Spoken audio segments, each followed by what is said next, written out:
Olá, tudo bem? A nossa aula hoje é sobre sensibilidade somática e, como sempre, eu deixo aqui os meus contatos para vocês. A palavra somestesia, ela deriva do grego, né, em que soma significa corpo e estesis, sensibilidade.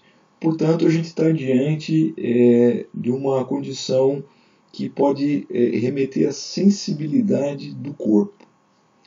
E isso significa, então, que quando nós estamos num ambiente, imersos, nesse ambiente, que constantemente aporta informações sobre temperatura, pressões, forças que esse ambiente produz sobre o nosso corpo, nós precisamos ter um sistema fisiológico que faça essa detecção e essa interpretação sensorial. Então, o que a gente vai discutir hoje exatamente é o que corresponde a esse sistema sensorial somático. E para que isso, então, aconteça da forma como eu mencionei, nós precisamos, primeiro, da existência de receptores que vão estar distribuídos por todo o nosso corpo, e esses receptores eles vão ter condições de processar vários tipos de estímulos. E com isso, iniciar o processo de carreamento dessa informação sensorial pelo nosso sistema nervoso central, a começar na medula espinhal e trafegar essa informação até o nosso encéfalo, onde ali em áreas corticais sensoriais, principalmente no giro pós-central, é que nós teremos a interpretação final dessa informação sensorial. Esse esquema, então, nos mostra que o sistema sensorial somático ele é subdividido em dois grandes subsistemas. O primeiro relacionado à detecção de estímulos mecânicos, que podem ser classificados como luz, vibração, toque, pressões e tensões cutâneas. Todos eles, portanto, são considerados estímulos mecânicos e apresentam um subsistema específico para a detecção e identificação desses tipos de informações sensoriais. Em contrapartida, nós temos um outro subsistema que ele é especializado na detecção de estímulos dolorosos e de temperatura. Então, o que nós vamos começar a observar daqui para frente diz respeito às diferenças desses subsistemas e como que eles vão então ser capazes de detectar esses diferentes tipos de estímulos. Mas para isso nós precisamos inicialmente observar como que esses receptores que eu mencionei anteriormente encontram-se distribuídos no nosso corpo, principalmente do ponto de vista dos tipos de receptores e da localização deles na nossa pele. Então, iniciando com esse exemplo, percebam aqui a gente tem o dedo indicador, a polpa digital, e aqui um recorte dessa polpa digital, eu estou indicando aqui para vocês. Se a gente amplificar essa imagem, nós teremos algo como o que está representado aqui ao lado. Então percebam que mais externamente nós temos a camada da epiderme e depois mais internamente essa camada da derme. Os receptores somatosensoriais, eles se localizam principalmente nessa região da derme. Alguns deles são um pouco mais superficiais e encontram-se nessa zona limítrofe entre a derme e a epiderme. Então, vamos analisar um a um os que estão representados aqui nessa figura. A começar por esse daqui, que é o mais profundo e maior, chamado corpúsculo de Pacini. Eles possuem essa capa, esse envoltório de tecido conjuntivo, que faz com que eles tenham uma grande sensibilidade na detecção de informações do tipo mecânicas. Então, eles podem ser considerados mecanorreceptores bastante eficientes. E como eles são muito volumosos, isso de certa forma ajuda a entender a profundidade de localização deles. O segundo tipo de receptor que eu quero apresentar aqui para vocês ele é um pouco menor e, portanto, um pouco mais próximo dessa a zona mais limítrofe entre a derme e a epiderme, e são os corpúsculos de Ruffini. Eles também têm natureza mecânica, portanto também são mecanorreceptores. Um outro tipo de receptor sensorial está aqui representado, já mais próximo da epiderme, é o disco de Merkel. Os discos de Merkel, então, eles têm essa característica, eles são constituídos por ramificações, né, de axônios, e eles terminam, né, numa expansão aqui mais achatada.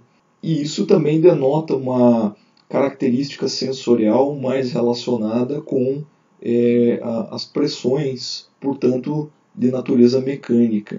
E por último, aqui representado, nós temos as terminações nervosas livres, né, aqui representadas nessa mesma secção aqui que os discos de Merkel, né, portanto mais próximos, né, dessa zona limítrofe com a epiderme.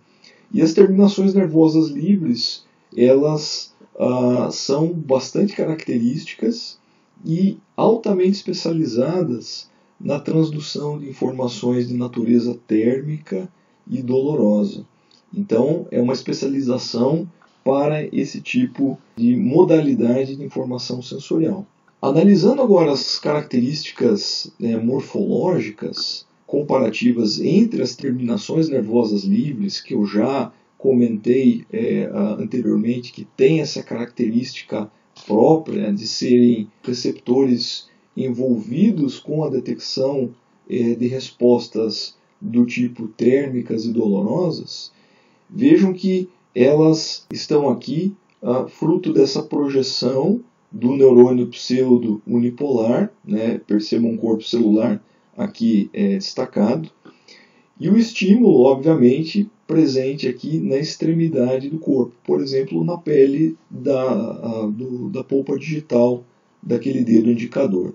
Então, essa informação sensorial ela é detectada por essa terminação nervosa livre, e com isso ela produzirá um potencial de ação nessa fibra, sendo levado, né, carreado esse potencial de ação até a medula espinhal nessa outra extremidade do neurônio pseudo-unipolar.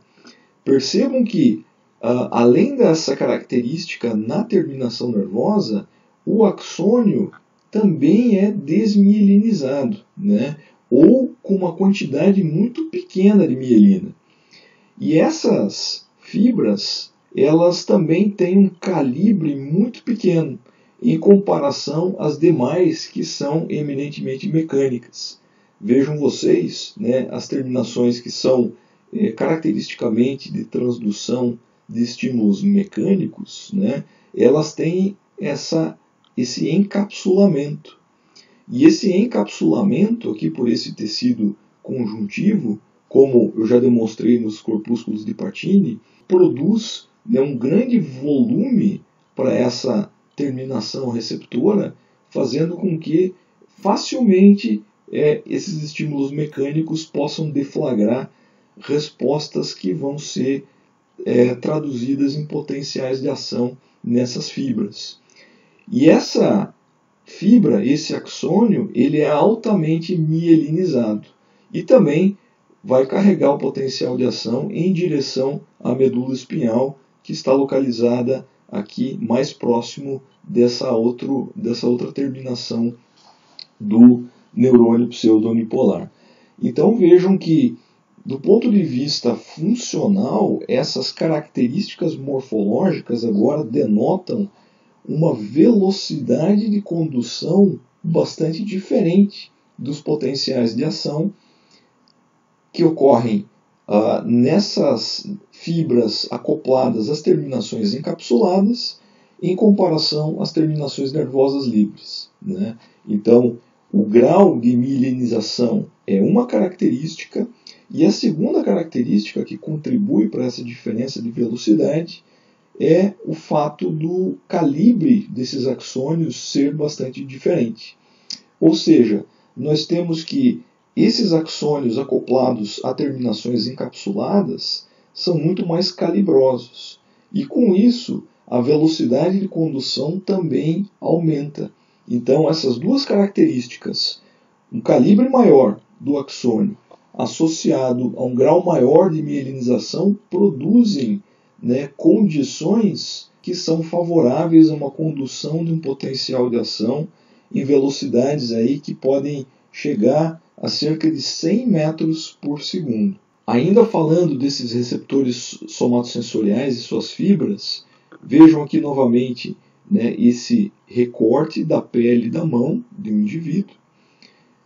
Percebemos que existem aqueles receptores, como já foi descrito anteriormente, localizados nessa região aqui entre a epiderme e a derme, e cada receptor tem um axônio acoplado a ele.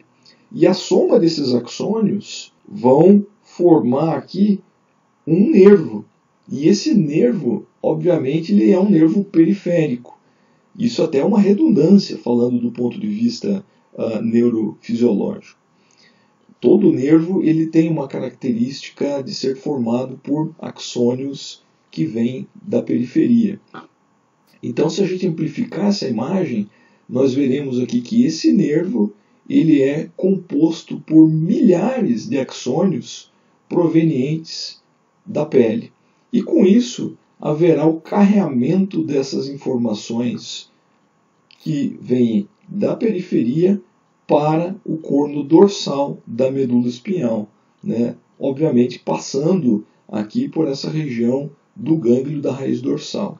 Olhando agora mais especificamente para essas fibras acopladas aos receptores sensoriais, nós podemos perceber então que os mecanorreceptores, eles, por terem toda essa característica de um grande volume e uma capacidade muito grande de serem ativados por informações pressóricas, eles acabam tendo um baixo limiar de disparo de potenciais de ação. O que isso significa?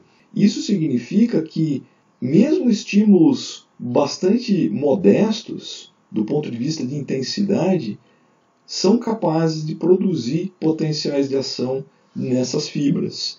Então isso mostra o quão sensíveis são essas fibras sensoriais acopladas aos mecanorreceptores. Portanto, qualquer informação mecânica ela é facilmente detectada por esse sistema de acoplamento que a gente está mostrando aqui para vocês. Essas fibras acopladas a eles são geralmente do tipo A-beta. Elas carregam potencial de ação numa velocidade muito grande, cerca de 40 a 70 metros por segundo. Então são fibras muito velozes. Outras fibras do tipo A-alfa, que são aquelas presentes, por exemplo, nos fusos, e que são aqueles órgãos receptores presentes nos músculos, garantindo então uma sensibilidade proprioceptiva, que é principalmente de natureza articular, elas são ainda mais velozes, podem carregar potencial de ação próximo de 100 metros por segundo. Portanto, elas são ainda mais calibrosas e mais mielinizadas do que essas fibras tipicamente mecânicas que são do tipo A-beta. Mas falando agora mais especificamente de outras duas fibras, nós temos a A-delta e a fibra C. A fibra A-delta e a fibra C, elas caracteristicamente estão acopladas com essas terminações nervosas livres. Vejam que a A-delta ela é um pouquinho mielinizada e um pouco mais calibrosa que a fibra C. Logo, essa informação aqui é carreada na forma de potencial de ação mais velozmente do que na fibra C. Percebam essa diferença. Cerca de até 30 metros por segundo contra até 2 metros por segundo na fibra C. Isso tem uma importância fisiológica quando nós percebemos diferentes tipos de informações sensoriais carreadas mais especificamente por uma ou por outra fibra. Ambas são especializadas em informações dolorosas e térmicas. Mas quando uma dor ela é carreada pela fibra A delta, essa dor ela tem uma capacidade de ser muito mais localizável do que quando a informação é carreada pela fibra C, que denota principalmente uma dor mais difusa, mais irradiada, ou até do tipo em queimação, como por exemplo quando a gente tem aquela queimação epigástrica. Outra característica interessante dessas fibras nociceptivas é que elas são ditas polimodais. O que isso significa? Que estímulos mecânicos, térmicos e químicos são capazes de ativar esses nociceptores, fazendo com que eles possam então detectar informações dolorosas associados a qualquer desses estímulos. O que isso significa? Que nós podemos ter uma dor de origem mecânica, ou de origem térmica, ou mesmo de origem química. Por exemplo, se a gente gotejar fenol na mão, ou se a gente gotejar um ácido sulfúrico, um ácido clorídrico, esse é um tipo de informação nociceptiva de natureza química. Então, essas fibras polimodais, elas conseguem então detectar essas informações e, portanto, carreá-las para a medula espinhal, como vocês estão observando aqui. E uma vez no sistema nervoso central, elas devem trafegar até chegar no nosso córtex somatosensorial. Começando agora a entender um pouco mais esse tráfego da informação já na nossa medula espinhal, percebam que esse neurônio pseudounipolar que chega aqui na medula, ele é um neurônio de primeira ordem. Então esses neurônios de primeira ordem, eles vão fazer uma estimulação glutamatérgica aqui em outros neurônios da medula espinhal, e essa informação ascende aqui pela coluna dorsal até chegar nessa porção do núcleo da coluna dorsal. Chegando aqui no núcleo da coluna dorsal, no bulbo, há uma decussação desses neurônios que são estimulados também pelo glutamato e que compõem os neurônios de segunda ordem, e haverá então um cruzamento de fibras para o outro hemisfério e essa projeção desses axônios até o tálamo, fazendo uma sinapse também excitatória nessa região do núcleo ventral posterior do tálamo. E aqui esses neurônios talâmicos de terceira ordem finalmente projetam os seus axônios para áreas do córtex somatosensorial primário. E a informação sensorial ela é finalmente identificada e ganha contornos de consciência. Percebam que essa informação vem por um hemisfério, aqui na medula espinhal, e ela finalmente é detectada no hemisfério contralateral aqui do encéfalo. Então isso significa que uma informação de um hemicorpo é detectada pelo outro hemisfério encefálico. Ou seja, se a mão direita ela é estimulada, nós teremos a detecção sensorial no córtex S1 do hemisfério esquerdo.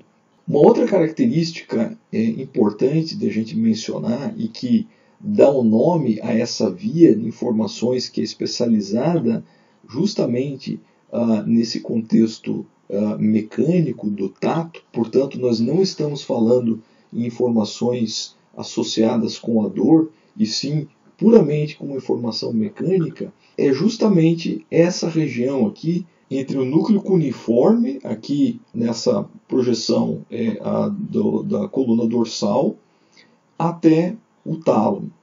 Aqui está representado só um axônio, mas se a gente amplificar essa imagem, nós teremos algo mais representativo aqui do lado. Então percebam que há, na verdade, vários axônios projetando aqui para essa região do núcleo ventral posterior do tálamo.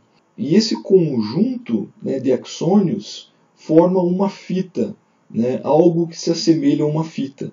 E a isso nós chamamos de leminisco. E esse leminisco ele é um leminisco medial. Então, nós temos que essa via que carrega as informações mecânicas, portanto, sobre o tato, para a interpretação final do córtex S1, ela é chamada de via lemniscal, em função justamente dessa característica bastante notável que nós temos aqui pela formação do lemnisco medial. Vencido então esse primeiro momento, nós podemos agora olhar um pouco mais para um outro aspecto, que é o que talvez nos deva remeter uma atenção maior, que é o da dor. Então esse aspecto que envolve o processamento da informação dolorosa, ele é bastante interessante e alvo de muita investigação, né, pela literatura, e obviamente tem uma importância terapêutica muito grande. Percebam que, embora todos nós já tenhamos sentido dor, talvez alguns de nós estejam sentindo dor nesse momento, definir a dor ainda é uma tarefa muito complicada. Então isso remete que a dor ela é uma experiência subjetiva e, portanto, a gente deve recorrer agora a uma definição mais formal, mais técnica. Uma definição que foi produzida pela Associação Internacional para o Estudo da Dor, a IASP, que define ela como sendo uma experiência sensorial e emocional desagradável associada a um dano tecidual potencial ou de fato, ou ainda descrita em termos que sugerem tal dano. Então é difícil pensar numa definição de dor melhor do que essa. Percebam que o dano tecidual ele é potencial ou de fato. Se ele é potencial, isso já nos remete a uma outra observação. E essa observação é de que a dor possui um papel biológico.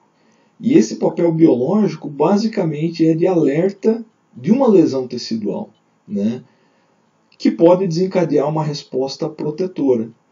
Entretanto, a dor ela pode ser muito debilitante quando ela ganha contornos de cronicidade, em casos de traumas ou situações onde nós temos um pós-operatório, enxaquecas, artrites, neuropatias, por exemplo, no caso do diabetes, inflamação ou mesmo a dor oncológica.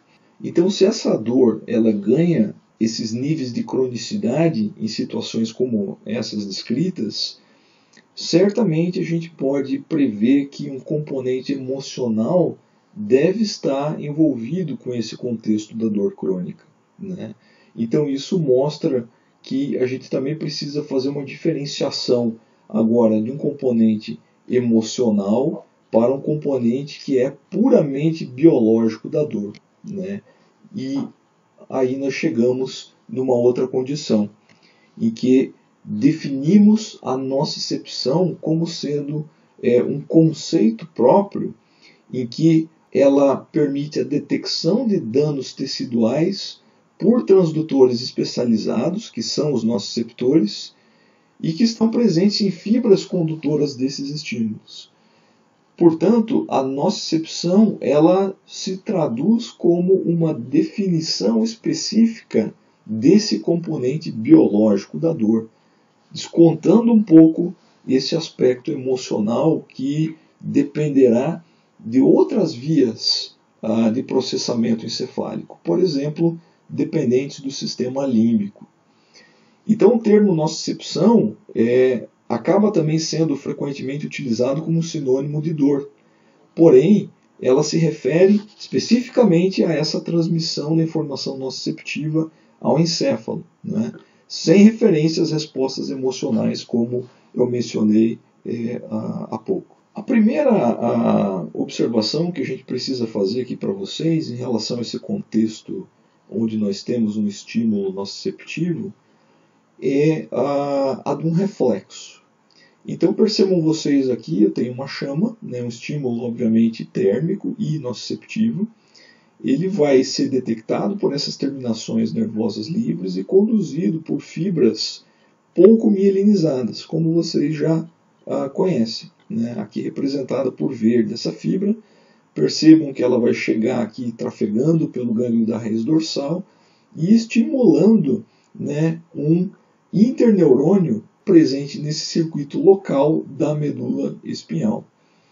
Esse interneurônio ele tem características agora excitatórias, ele vai ativar um motoneurônio alfa, que é um motoneurônio com projeção extrafusal, e ele vai produzir a liberação aqui de acetilcolina nessas placas motoras, né, ou junções neuromusculares, produzindo a contração aqui do músculo, né, no caso do bíceps. Isso fará com que a pessoa retraia o seu braço e retire o seu dedo desse objeto que produzia, né, a nocicepção. Então essa é uma condição reflexa que envolve só esse circuito medular, como é possível ser percebido. Mas é claro que uma condição dolorosa crônica, ela envolve uma percepção e um processamento sensorial muito mais complexo, que vai depender não só desse circuito local da medula espinhal, mas principalmente do carreamento dessa informação nociceptiva que entra aqui pelo gânglio da raiz dorsal, mas agora para centros encefálicos. E esse processamento, então, é que vai garantir essa capacidade de a gente detectar a informação nociceptiva e o componente emocional que dá todo o colorido típico de uma condição de dor. Então é claro que se nós temos nociceptores e axônios acoplados a eles, altamente especializados nessa detecção nociceptiva, nós também teremos uma via ascendente de carreamento dessa informação dolorosa, que é chamada de trato espinotalâmico, né? E é uma via, obviamente, ascendente. Então percebam inicialmente aqui a mão do indivíduo, né, com uma lesão, e essa lesão, então, ela produz um estímulo nociceptivo que vai ser identificado por esse neurônio de primeira ordem, neurônio pseudounipolar, trafegando aqui inicialmente pela substância gelatinosa e fazendo essa sinapse na medula espinhal. Sinapse essa que é altamente especializada. Tão especializada que nós precisamos até olhar com mais atenção como que ela funciona. E ela está aqui representada. Então vejam que o neurônio pseudounipolar, ele é esse que eu estou apontando para vocês, e ele vai estar liberando nessa sinapse, né, um neuropeptídeo. E esse neuropeptídeo é a substância P. Essa substância P, ela se liga em receptores específicos, que são receptores que estão altamente expressos nesse neurônio residente aqui na medula espinhal. Essa ativação, então, faz com que haja um potencial de ação conduzido através dessas projeções ascendentes em direção ao tálamo. Vejam também que nós temos outros receptores expressos aqui nesse neurônio de primeira ordem, que são receptores para opioides endógenos, mas eu não vou falar ainda deles nesse momento. Mas primeiro vamos entender essa condução do estímulo que agora se dá através da liberação da substância P nessa sinapse na substância gelatinosa. Então vejam que esse neurônio que é estimulado pela substância P, ele faz um cruzamento de fibras para o outro hemisfério e ele se projeta por esse trato espinotalâmico, passando pela medula e chegando até essas regiões aqui intralaminares do núcleo posterior ventral do tálamo. Teremos aqui uma sinapse com neurônios de terceira ordem que residem aqui no tálamo, e essa sinapse ela é glutamatérgica, e assim nós teremos estimulação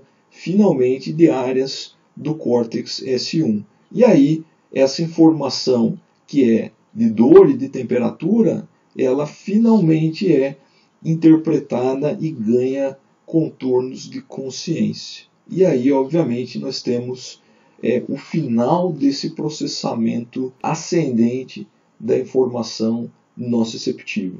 Mas nós precisamos detalhar um pouco mais como que o trato espinotalâmico faz essa diferenciação da informação de natureza emocional daquela puramente nociceptiva. E parece que o tálamo é o principal responsável por fazer essa diferenciação. Então o que está indicado aqui, né, são as sinapses com os neurônios de terceira ordem, né, que residem no tálamo. Né? Portanto, o tálamo é um centro relé de retransmissão dessa informação para o córtex.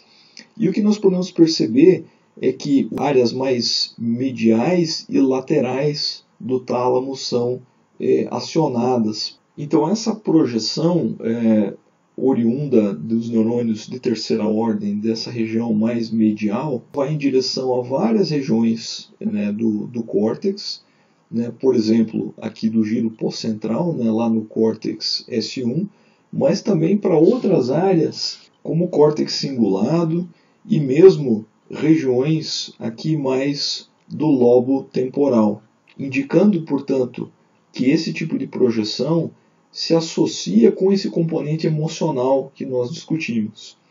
Por outro lado, a projeção dos neurônios de terceira ordem, que são oriundos dessa região mais do tálamo lateral, ela invariavelmente vai em direção a áreas do córtex S1, indicando que esse processamento ele é puramente nociceptivo. Mas a informação sensorial produzida pela ativação do trato espinotalâmico produz uma resposta descendente de natureza modulatória. Natureza modulatória justamente dessa informação nociceptiva. Portanto, nós temos agora a existência de uma via de controle descendente inibitório da dor. Se origina a partir de neurônios aqui da substância cinzenta periaquidutal, lá no mesencéfalo, e que projetam os seus axônios em direção à medula, estimulando outros neurônios do locus coeruleus e também do núcleo magno da RAF. Então percebam, né, tanto o núcleo magno da RAF quanto o locus coeruleus vão enviar projeções descendentes, serotoninérgicas e noradrenérgicas, que vão estimular interneurônios que liberam encefalinas. Vocês devem lembrar que eu comentei desses receptores aqui no neurônio de primeira ordem. Esses receptores, então, são receptores opioides. Ou seja, essas encefalinas, elas são opioides endógenos. Então, uma vez ativado esse interneurônio, nós vamos ter uma modulação negativa do disparo da substância P por parte desse neurônio de primeira ordem.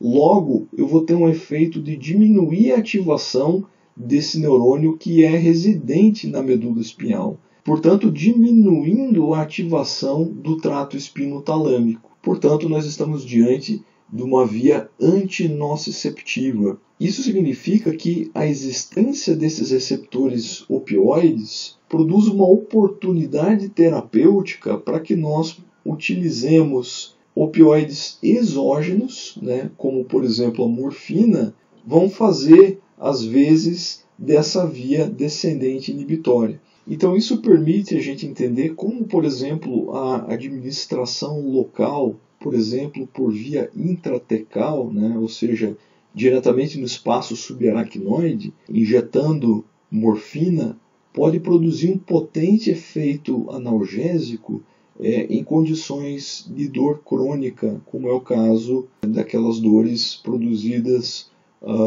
no tratamento do câncer ou em situações pós-operatórias. Então era isso, pessoal. Obrigado por terem assistido. Qualquer coisa, entre em contato comigo. Um grande abraço para vocês.